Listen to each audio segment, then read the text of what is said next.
Good afternoon, everyone. Welcome to the June Keys Penguin Habitat. My name is Sarah, and it is my lucky job to take care of the 23 Magellanic penguins that you see in front of you. I'm going to go ahead and do a feed for these guys. Just wanted to let you know before I started, so if you were interested, you could watch. I'm going to see if I can feed and talk at the same time. Kind of depends on how hungry the birds are. Otherwise, I'll get back on the mic when they are done eating, but we're giving them two types of fish. Restaurant quality sustainable herring, that's this guy, the larger fish. They do swallow them whole, and we also offer them capelin. Herring tends to be a favorite among our colony, but they also eat their capelin as well.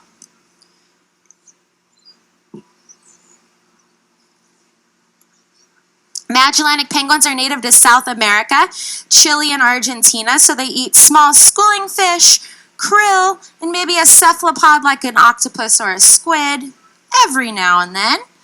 Here at the aquarium, rarely do they like their squid. It's that herring that they really seem to enjoy.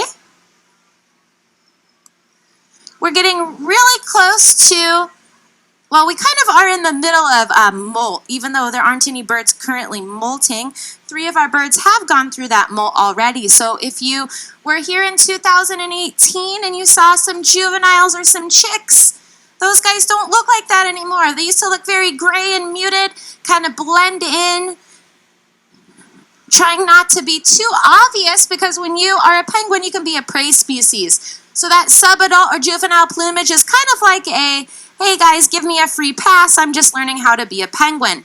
Now they all have their adult plumage or feathers. Like Wally here. Wally is one of those chicks from 2018.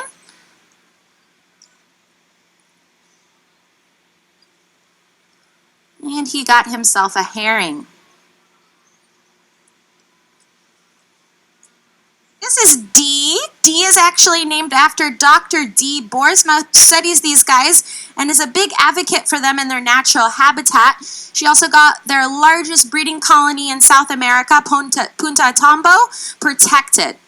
So she's working on getting the ocean that they forage for fish in protected as well. It's pretty close to shipping lanes, so there's oil spill issues, and also some of those fish are being pulled out of the ocean for our own consumption and or for different reasons. So if we keep enough fish out there for these guys, we can all have enough.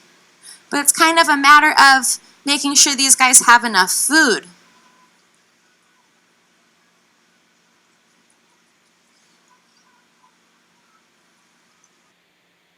Than others. Speaking of that, this is a feed. This is a little bit more of a casual feed. I say that because at the first and last feed, they get fed 3 times a day. They tend to be a little bit more hungry. Everyone has already had at least 1 fish.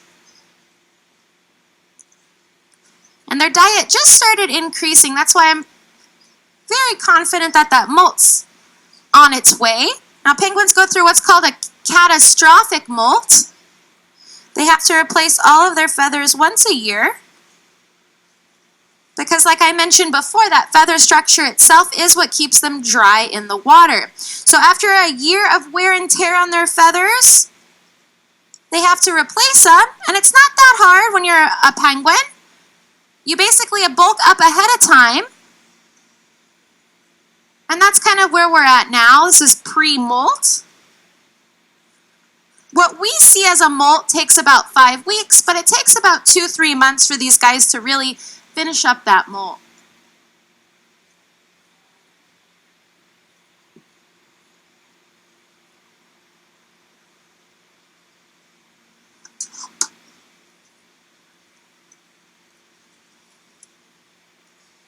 Four of our birds were rescued from Rio de Janeiro, Brazil. I'm feeding one of them now. Her name is Kate.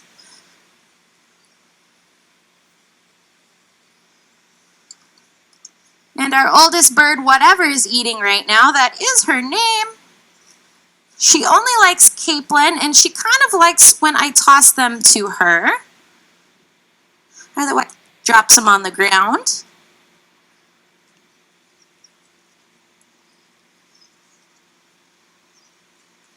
Magellanic penguins can migrate about 1,000 to 3,000 miles a year. So after they finish up this molt, they're going to spend a lot more time in the water.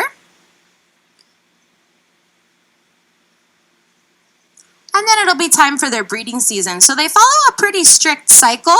Right now, everybody's pretty hormonal, which basically means they're all on land, they're all talking to each other. You probably heard them vocalizing throughout the aquarium. That's something called braying. Being in the banded penguin family, along with the African Humboldt and Galapagos, they all make that sound. They kind of sound like donkeys. They use that to communicate with one another. So I've been hearing them do that all day long. Looks like our birds are pretty much done with their food. There might be a few more that might enjoy a fish or two. But you're looking at Magellanic penguins. We happen to have 23 here in this habitat. They're native to South America, so in their natural habitat, they're not going to encounter ice or snow. You might notice since it's a little hot today, I have their misters on. Just gives them a nice cool breeze.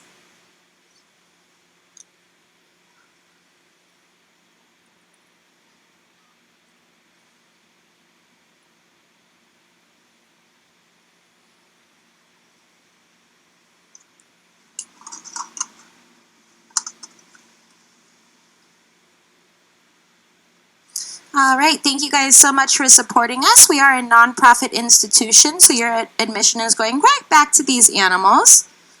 I'll be back out here at about 3:45 to feed them their last meal of the day. They get fed 2 to 3 times, but right now they're a little bit more hungry, so we're going to offer them food 3 times a day.